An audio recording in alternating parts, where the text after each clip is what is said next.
दोस्तों नमस्कार, मैं दीक्षा सिंह किताबी दुनिया के YouTube चैनल पर आप सभी का स्वागत करती हूँ। दोस्तों, जैसा कि आजकल आप देख रहे होंगे कि मुसलमानों को लेकर कई तरह के आरोप लगाए जा रहे हैं। उन्हें कोरोना और अन्य कई बुराइयों का जिम्मेदार ठहराया जा रहा है। ऐसे में समाज में उनके प्रति क्या राय बन रही है, इसे हम देवी प्रसाद मिश्र जी की कविता के माध्यम से समझ सकते हैं। पेश है आपकी खिदमत में ये कविता। कहते हैं वे विपत्ति की तरह आए, कहते हैं वे प्रदूषण की तरह फैले। वे व्याधि थे, ब्राह्मण कहते थे वे म्लेच्छ थे। कहते हैं वे विपत्ति की तरह आए, कहते हैं वे प्रदूषण की तरह फैले। वे व्याधि थे, ब्राह्मण कहते थे वे म्लेच्छ थे। वे मुसलमान थे, वे मुसलमान थे। उन्होंने अपने घोड़े सिंधु में उतारे और पुकारते रहे हिंदू हिंदू हिंदू। बड़ी जाति को उन्होंने बड़ा नाम दिया, नदी का नाम दिया। वे हर गहरी और अविरल नदी को पार करना चाहते थे। वे मुसलमान थे, लेकिन वे भी यदि कबीर की समझदारी का सहारा लिया जाए तो हिंदुओं की तरह पैदा होते थे। वे मुसलमान थे, लेकिन वे भी यदि कबीर की समझदारी का सहारा लिया जाए तो हिंदुओं की तरह पैदा होते थे। उनके पास बड़ी बड़ी कहानियाँ थीं, चलने की, ठहरने की, पिटने की और मृत्यु की। प्रतिपक्षी के खून में घुटनों तक और अपने खून में कंधों तक वे डूबे होते थे। उनकी मुट्ठियों में घोड़ों की लगामें और म्यानों में सभ्यता के नक्शे होते थे। न मृत्यु के लिए नहीं, वे मृत्यु के लिए नहीं युद्ध लड़ते थे। वे मुसलमान थे, वे फारस से आए, तुरान से आए, समरकंद, फरगना, सिस्तान से आए, तुर्किस्तान से आए। वे बहुत दूर से आए, फिर भी वे पृथ्वी के ही कुछ हिस्सों से आए। फिर भी वे पृथ्वी के ही कुछ हिस्सों से आए। वे आए क्योंकि वे आ सकते थे। वे मुसलमान थे। वे मुसलमान थे कि या खुदा उनकी शक्लें आदमियों से मिलती थी हूबहू। वे मुसलमान थे कि या खुदा उनकी शक्लें आदमियों से मिलती थी हूबहू हूबहू। वे महत्वपूर्ण अप्रवासी थे क्योंकि उनके पास दुख की स्मृतियाँ थीं। वे घोड़ों के साथ सोते थे, वे चट्टानों पर वीर्य बिखेर देते थे। निर्माण के लिए वे बेचैन थे। वे मुसलमान थे। यदि सच को सच की तरह कहा जा सकता है तो सच को सच की तरह सुना जाना चाहिए कि वे प्रायः इस तरह होते थे कि प्रायः पता ही नहीं लगता था कि वे मुसलमान थे या नहीं थे। वे मुसलमान थे, वे मुसलमान थे। वे ना होते तो लखनऊ ना होता, आधा इलाहाबाद ना होता। वे ना होते तो लखनऊ ना होता, आधा इलाहाबाद ना होता। मेहराबें ना होती, गुंबद ना होता, आदाब ना होता।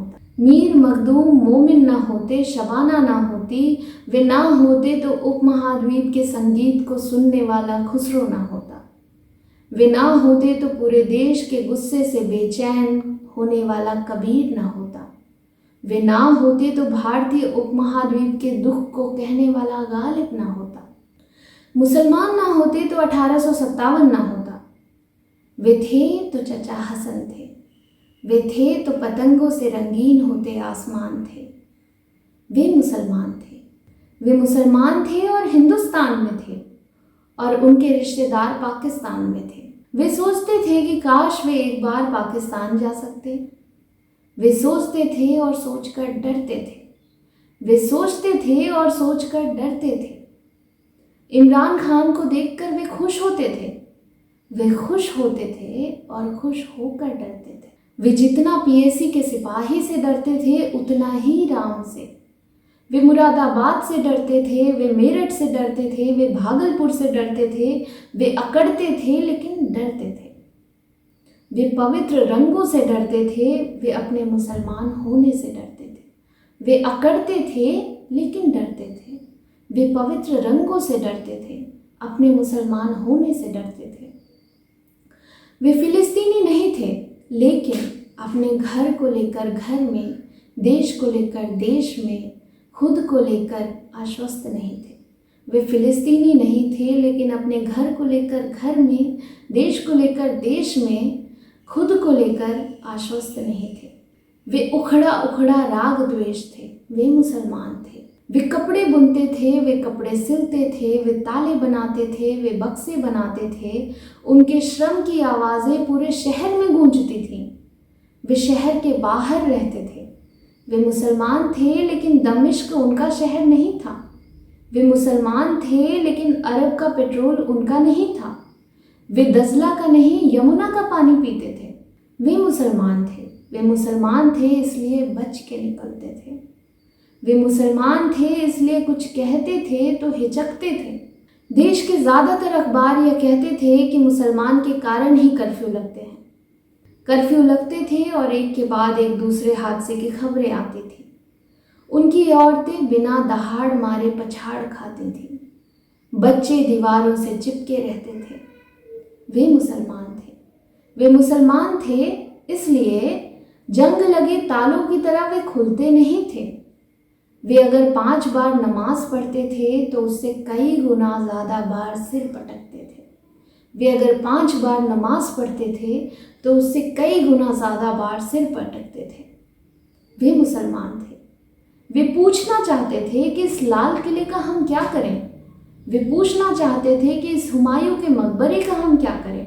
हम क्या करें इस मस्जिद का जिसका नाम कुव्वतुल इस्लाम है, इस्लाम की ताकत है। अदरक की तरह वे बहुत कड़वे थे। वे मुसलमान थे। वे सोचते थे कि कहीं और चले जाएं, लेकिन नहीं जा सकते थे। वे सोचते थे कि यहीं रह जाएं, तो नहीं रह सकते थे। वे आधा ज़िबह बकरे की तरह तकलीफ़ के झटके महसूस करते थे। वे मुसलमान थे इसलिए तूफ़ान में फंसे जहाज़ के मुसाफिरों की तरह एक दूसरे को भींचे रहते थे। कुछ लोगों ने यह बहस चलाई थी कि उन्हें फेंका जाए तो किस समुद्र में फेंका जाए। बहस ये थी कि उन्हें धकेला जाए तो किस पहाड़ से धकेला जाए। वे मुसलमान थे लेकिन वे चींटियां नहीं थे। वे मुसलमान थे लेकिन वे चूजे नहीं थे। सावधान, सिंधु के दक्षिण में सैकड़ों सालों की नागरिकता के बाद मिट्टी के ढेले नहीं थे।